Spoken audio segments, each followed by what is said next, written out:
यार दोस्तों, आज आपका जो पेपर हुआ है 805, इसके सेट बी की बात कर रहे हैं। इसमें आप सेट ए, बी, सी और डी सभी को मिला सकते हैं, क्योंकि क्वेश्चंस के क्रमांक चेंज होते हैं, बाकी क्वेश्चन सेम रहते हैं आपके। तो चलिए स्टार्ट करते हैं, फटाफट इसके सॉल्यूशंस को देख लेते हैं। तो यहाँ पे जो पहला क्वेश्चन है आपका एमसीक्यू रहता है। यहाँ पूछा गया, आईसीटी संसाधनों के साथ परंपरागत संसाधनों का भी प्रयोग किया जाता है। तो ऐसा कौन सा संसाधन है जिसके साथ परंपरागत संसाधनों का, यानी ट्रेडिशनल जो रिसोर्सेज है, उनका आईसीटी के साथ जो है प्रयोग किया जाता है? तो वो है ब्लेंडेड लर्निंग। इसके अंदर जो है आपका सारे के सारे संसाधन जो आपके अभी मॉडर्न संसाधन है और जो पुराने संसाधन है, उन दोनों का उपयोग किया जाता है। ब्लेंडेड लर्निंग बोलते हैं इसको, मतलब दोनों को ब्लेंड कर दिया है, दोनों को मिला दिया गया है। नेक्स्ट जो क्वेश्चन है, इसमें पूछा रूडी स्टार के अंतर्गत आकलन में किस श्रेणी का निर्धारण किया जाता है? तो देखिए, रूडी स्टार जो है ना, ये खराब, अच्छा, उत्कृष्ट सभी के लिए प्रयोग किया जाता है। तो यहाँ पे द ऑप्शन आपका करेक्ट हो जाएगा। नेक्स्ट क्वेश्चन जो है इसमें आपसे पूछा गया है, द लर्निंग कंपनी का मुख्यालय कहाँ है?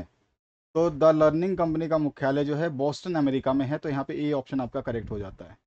नेक्स्ट क्वेश्चन जो है इसमें पूछा गया आपसे, प्रिंट करने का सामान्य शॉर्टकट की क्या है? तो ये तो आपका 5वीं क्लास का जो क्वेश्चन है।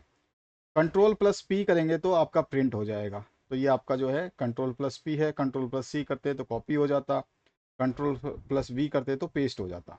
नेक्स्ट जो क्वेश्चन है इसमें पूछा गया है, एम एस पावर पॉइंट का मुख्य कार्य क्या है? तो पावर पॉइंट का मुख्य कार्य जो है वो प्रेजेंटेशन का है, यानी कि प्रस्तुतिकरण का है। तो यहाँ पे बी ऑप्शन इसका करेक्ट हो जाएगा। नेक्स्ट जो क्वेश्चन है आपके फिलअप्स हैं, जिसमें आपके ऑप्शन ही नहीं दिए गए हैं। तो वेब कॉन्फ्रेंसिंग खालिस्तान सेवाएं हैं। तो ये जो है ऑनलाइन सेवाएं हैं, ऑनलाइन सेवाएं हैं, ठीक है। ये ऑनलाइन होता है आपका। नेक्स्ट जो है, हॉट पोटैटो को सन खालिस्तान में निशुल्क कर दिया गया था। तो हॉट पोटैटो को 2009 में निशुल्क किया गया था। प्रीवियस ईयर का क्वेश्चन पूछा गया आपसे। डिज्नी ऑनलाइन की स्थापना सन खालिस्तान में की गई, ये भी प्रीवियस ईयर का क्वेश्चन है, और ये 1995 में की गई थी। नेक्स्ट जो क्वेश्चन है इसमें, विंडोज़ एक खालिस्तान सिस्टम है। तो विंडोज़ जो है एक ऑपरेटिंग सिस्टम है। तो ऑपरेटिंग सिस्टम जो है, इसको आप लिख देते तो आपका काम हो जाता। ऑपरेटिंग सिस्टम है ये। और ट्विटर खालिस्तान मीडिया का हिस्सा है। ट्विटर जानते ही आप किस लिए है, तो ये सोशल मीडिया का हिस्सा है। तो यहाँ पे सोशल मीडिया आपको लिख देना था। तो ये आपका सारा आंसर हो जाता, फिलअप्स से लेकर के एमसीक्यूज तक। यहाँ पे अगर आप प्राप्त करते तो यहाँ पे आपको 10 अंक प्राप्त हो जाते। बात करें आपका क्वेश्चन पेपर जो है 50 नंबर का है ये वाला। तो इस 50 नंबर में से आपको केवल 40% ही अंक लाने थे, यानी कि 50 नंबर का आपका पेपर है, इंटू 40% निकाल लीजिए इसका। तो यहाँ पर आपको 20 नंबर जो है आपको प्राप्त करने थे। 20 मार्क्स में आप जो है पास हो जाएंगे। तो ये सिंपल सा ये फंडा है कि 20 नंबर आपको 50 में से लाने हैं। आगे बढ़ते हैं, नेक्स्ट क्वेश्चन जो आपसे पूछा गया उसको भी देख लेते हैं यहाँ पे, जिसमें आपके 1 लाइन यानी कि 2 नंबर्स के क्वेश्चन आएंगे। 1 लाइन तो आएगा नहीं इसमें। तो 2 नंबर्स के क्वेश्चन में पहला क्वेश्चन पूछा गया, आईसीटी आधारित आकलन में विश्वसनीयता का समावेश कीजिए। तो आईसीटी में जब हम बात करते हैं तो यहाँ पर जो है सारी की सारी विश्वसनीयताएं बहुत सारी शामिल हैं, जिसमें आपका जो मूल्यांकन है वो शीघ्र से शीघ्र हो जाता है। इसमें विश्वसनीयता ये भी है, और साथ ही साथ जो मूल्यांकन है उसमें कोई भी एरर नहीं पाया जाता। और भी बात हम कर सकते हैं, आकलन या मूल्यांकन की बात करें तो इसमें जो है आकलन जो है स्पष्ट रूप से जो है आपको बिना मेहनत के लिए कम समय में हो जाता है। तो ये भी इसकी खासियत है या समावेश है। तो आप ये सारी चीज़ें इसमें लिख सकते थे। आईसीटी आधारित ऐसे टेगर common core rubric creation tool लिखिए। तो इसमें ऐसे common core rubric creation tool जो है आपको बताना है। तो इसमें क्या होता है, इसमें क्रिएट करते हैं रूबिक्स को इस तरह से एग्जैक्टली कि जो भी आपके स्टूडेंट्स हों, ठीक है, उनके स्टैंडर्ड के हिसाब से जो है ये काम आ जाए। बस इतना ही आपको लिखना था, कुछ ज़्यादा इसमें लिखना नहीं था। यहाँ पर जो है एक विज्ञान का क्वेश्चन दे दिया, आपके आवर्त सारणी के प्रारूपिक तथा संक्रमण तत्वों की व्याख्या कीजिए। अब 2 नंबर में आप तत्वों की क्या व्याख्या करेंगे, इसमें आपका Na आ जाएगा, सोडियम आ जाएगा, मैग्नीशियम आ जाएगा, एल्युमिनियम आ जाएगा, ठीक है, Al आ जाएगा, सिलिकॉन आ जाएगा। और उसके अलावा जो है पी और एस, इनको भी आप शामिल कर सकते हैं, क्लोरीन को भी शामिल कर सकते हैं। ये सारे के सारे चीज़ें जो हैं ये क्या हैं आपके, ये सारे के सारे जो है टाइपिकल एलिमेंट्स हैं, ठीक है। टाइपिकल एलिमेंट्स की बात हो गई, यानी कि प्रारूपिक तत्व हैं, ठीक है। तो ये सारे के सारे आप बता सकते थे इसमें। और इनका नेचर कैसा होता है, ये जो है सॉलिड फॉर्म में होते हैं, हैवी होते हैं मतलब भारी होते हैं, कठोर होते हैं, और इनका मेल्टिंग पॉइंट यानी गलनांक जो है उच्च होता है। बाकी ये क्वेश्चन थोड़ा सा अलग से बिना बात के उठाया गया है, इसका मीन कोई था नहीं इस क्वेश्चन पेपर में उठाने का। टेली कॉन्फ्रेंसिंग की भूमिका क्या होती है, तो ये हम डिस्कस ऑलरेडी कर चुके हैं, तो आपको पता ही होगा टेली कॉन्फ्रेंसिंग क्या होती है। नेक्स्ट जो है कंप्यूटर मेमोरी के प्रकार लिखने, तो दो ही मेमोरी होती हैं, आपको पता ही है, प्राइमरी और सेकेंडरी, बस दो ही प्रकार आपको लिख देने थे। नेक्स्ट क्वेश्चन है कंप्यूटर ऑपरेटिंग सिस्टम के प्रमुख प्रकार बताने हैं। कंप्यूटर ऑपरेटिंग सिस्टम के प्रमुख जो प्रकार आप बताएंगे, उसमें माइक्रोसॉफ्ट विंडोज़ आ जाएगा, मैक ऑपरेटिंग सिस्टम आ जाएगा जिसको मैक ओएस कहते हैं, माइक्रोसॉफ्ट विंडोज जिसको एमएस बोलते हैं, और जो है फिर आपका मैक ओएस आ जाता है, MACOS, मैक ऑपरेटिंग सिस्टम बोलते हैं, ये माइक्रोसॉफ्ट विंडोज़ बोलते हैं इसको। ठीक है। और उसके अलावा जो है आप बता सकते हैं इसमें लाइनेक्स, ठीक है, लाइनक्स जो है ये भी आपका इसमें आ जाता है। तो ये सारे के सारे सिस्टम के क्या हैं, आपके प्रकार हैं। अब ब्लेंडेड शिक्षा के कोई तीन प्रकार आपको बताने हैं, तो ब्लेंडेड शिक्षा के तीन प्रकार आप कोई भी बता सकते हैं।